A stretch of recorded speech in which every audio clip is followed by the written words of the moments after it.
ओम नमः शिवाय। भक्तगणों, कथा सुनिए। बाणासुर को गणपद की प्राप्ति।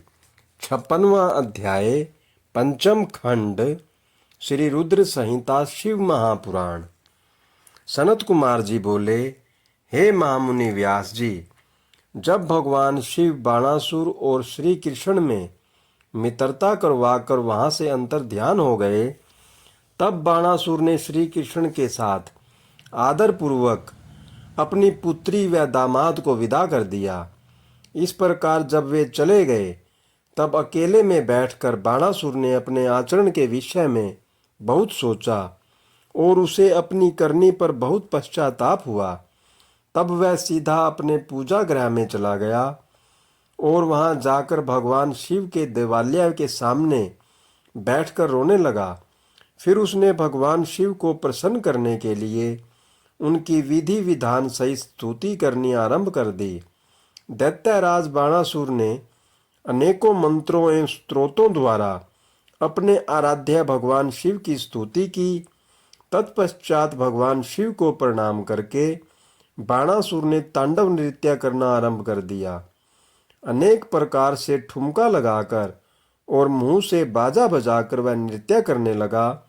उसके चेहरे के हाव भाव और हाथों की विभिन्न मुद्राएं उसके नृत्य को और प्रभावशाली बना रहे थे।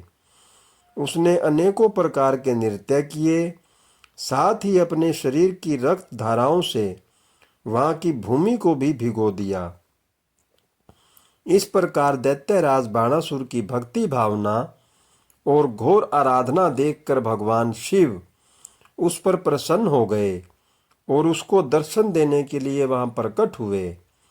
भगवान शिव को इस प्रकार अपने सामने पाकर दैत्येंद्र ने उन्हें प्रणाम किया और अनेकों प्रकार से उनकी स्तुति करने लगा, जिसे सुनकर भगवान शिव बोले, हे दैत्यराज बाणासुर, मैं तुम्हारी उत्तम भक्ति भावना से बहुत प्रसन्न हूँ।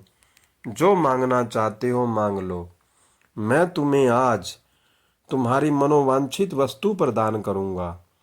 भगवान शिव द्वारा वरदान मांगने के लिए कहे जाने पर बाणासुर बोला, हे देवाधिदेव भगवान शिव, यदि आप मुझ पर प्रसन्न हैं तो मुझे अपना कृपा पात्र बनाइए।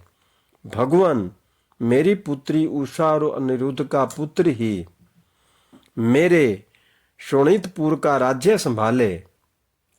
मेरा भगवान विष्णु से वैर भाव मिट जाए, मेरे अंदर व्यापत रजोगुण और तमोगुण का नाश हो जाए और पुनः दैत्य भाव उत्पन्न न हो। मुझे सभी शिव भक्तों से स्नेह हो। मुझे आपके गणनायक तव की प्राप्ति हो।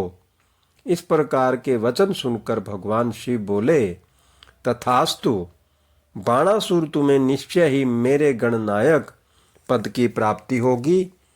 तुम्हारी सभी इच्छाएं अवश्य पूरी होंगी।